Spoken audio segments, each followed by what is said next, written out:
Well, I'm excited for the competition. I think we have three teams that are building.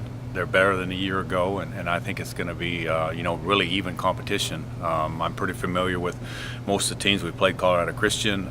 Coach Bishop at Cal State Monterey used to be an assistant coach at Northern Arizona, and so he's pretty familiar with myself. And then Coach Olson at Panhandle was my assistant for 10 years. So I think it's an intriguing field. I think you got different parts of the country and different styles, and I think that's what you want to see in the non-conference. You want to see different styles and things you're going to see in the GNAC, from one game to another.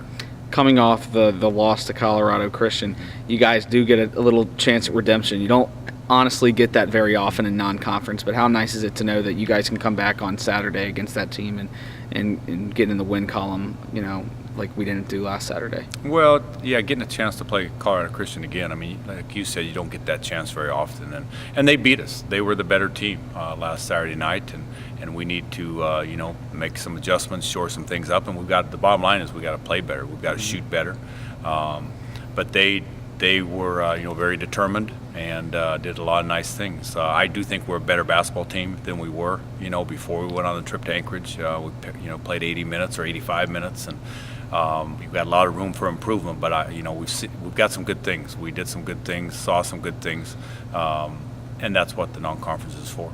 And talk about that season opener. Overtime, you said you felt like you had played 10 games by the end of it because it was just so back and forth, and even in the final minute, it took free throws to get us to overtime. Just talk about playing in a game like that, and really how your team learned from a win like that. Well, I think more than anything, we just stayed with it. We all weekend we really weren't in the lead very much, and we just were battling, and then we pulled even, and we did a nice job. We're down 2 with 30-some seconds left, and we get fouled, and Pat Foote makes 2 free throws to send it into overtime after we get a defensive stop. So that's good stuff early in the season. You need to score, and we got 2 points, and then you need to get a stop, and we did. And then in overtime, we played with great confidence. Got up right away and led pretty much from start to finish, and fought them off at the end. So a lot of things you can learn. End of game situations, it's hard to simulate that stuff in practice. So anything you can get in early games is a benefit. And also, just how excited are you to finally get to play a game in front of the fans here at the Patty Center?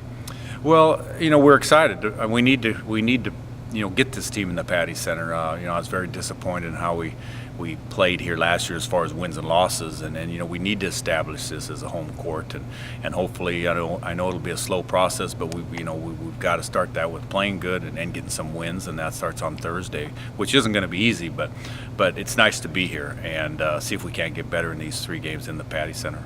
All right, Coach. Well, thanks for the time, and we'll see you Thursday following your game with Cal State Monterey Bay. Okay, Chris. Thank you.